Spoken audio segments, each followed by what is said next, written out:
महाराष्ट्रातील अनुदानित, अंशतः अनुदानित शिक्षक बंधू आणि भगिनींनो, नमस्कार।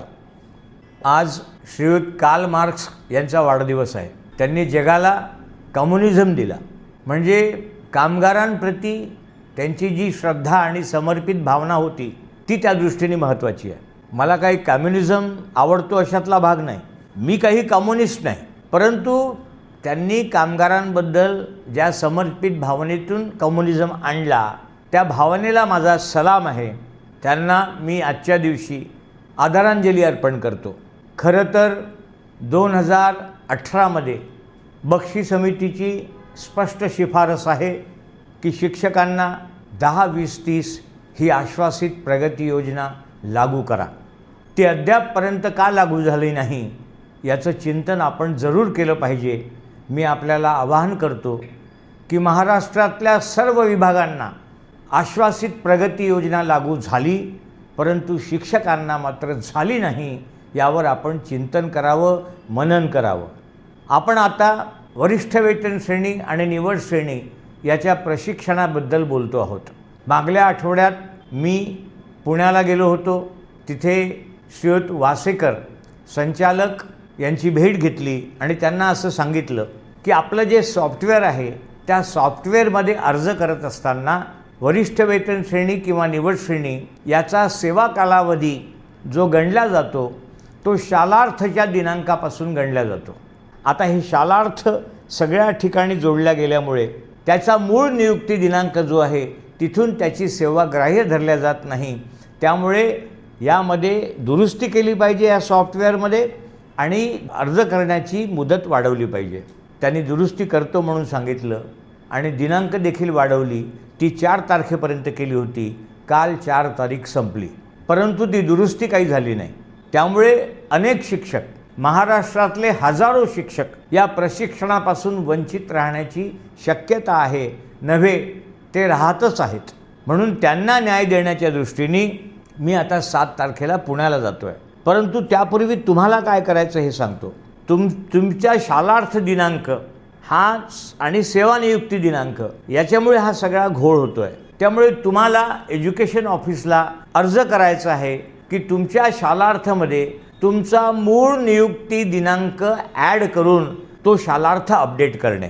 मग एज्युकेशन ऑफिसर तो प्रस्ताव डेप्युटी डायरेक्टरकडे पाठवेल, डेप्युटी डायरेक्टर पुण्याला पाठवतील आणि पुण्याला NIC मधून तुमचा शालार्थ मूळ नियुक्तीच्या दिनांकासाठी अपडेट करावा लागेल, तो करण्यात येईल। या कामाला सहज 15 दिवस लागतील।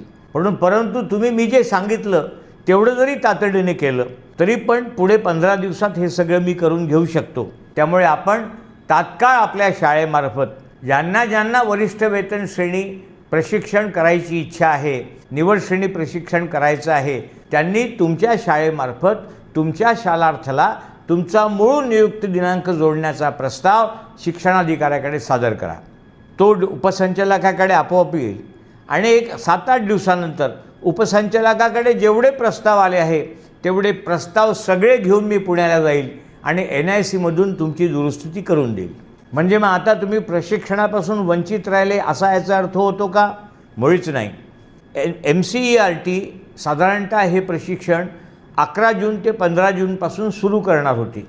मी 7 तारखेला जाऊन हे प्रशिक्षण मेपर्यंत होऊ नये, हे प्रशिक्षण MCERT साधारणतः 11 जूनपासून सुरू करणार होती।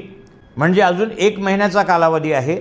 मी त्या ठिकाणी जाईल, परत अर्ज करण्याकरता छोटीशी मुदतवाढ देईल, तोपर्यंत तुमची दुरुस्ती झाली असेल आणि तो अर्ज केल्यानंतर ते प्रशिक्षण 11 जूनपासून होऊ शकणार नाही, कारण त्या 15 जूनपर्यंत जनगणनेचीच कामं आहे। त्यामुळे सदर प्रशिक्षण झालं तर जूनच्या शेवटच्या आठवड्यातच होईल आणि ते जर झालं नाही तर दिवाळीतच होईल। त्यामुळे तुम्हाला संधी मिळेल, तुम्ही फक्त मी सांगतो ते अपडेशन करण्याकरता अर्ज करा। ते अपडेशन झाल्यानंतर तुम्हाला वरिष्ठ वेतन श्रेणी निवड श्रेणीचं प्रशिक्षण करता येईल। तुमचं कोणतंही नुकसान होणार नाही, या प्रशिक्षणापासून तुम्ही वंचित राहणार नाही याची काळजी मी घेतो आहे। दुसरा मुद्दा संच मान्यतेचा आहे। संच मान्यता शालार्थला जोडल्यामुळे आपण जो टॅब शिक्षणाधिकारी यांना दिला होता त्याची मर्यादा मार्च आणि एप्रिलला संपते आहे. म्हणजे मेचे पगार जर संचमान्यता व्यवस्थित नसेल तर कुठल्याही परिस्थितीत निघणार नाही अशी परिस्थिती आहे.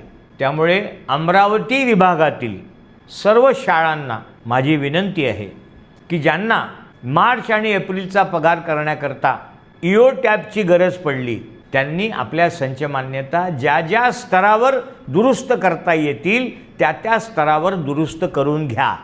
जर ती शिक्षणाधिकारी स्तरावर असेल, त्याची उपलब्धता असेल दुरुस्तीची तर तिथं करा. तिथं नसेल तर उपसंचालक स्तरावर या. इथे पोस्ट शिफ्टिंगचा प्रॉब्लेम असेल किंवा अजून काही दुरुस्ती शक्य असेल ती इथे करून घ्या. आणि जी पुण्याला करायची आहे त्यासाठी आवश्यकता पडली तर शिक्षणाधिकाऱ्याची शिफारस घेऊन मला आणून द्या. शिक्षक आघाडीच्या जिल्हाध्यक्षांना द्या, ते मला आणून देतील.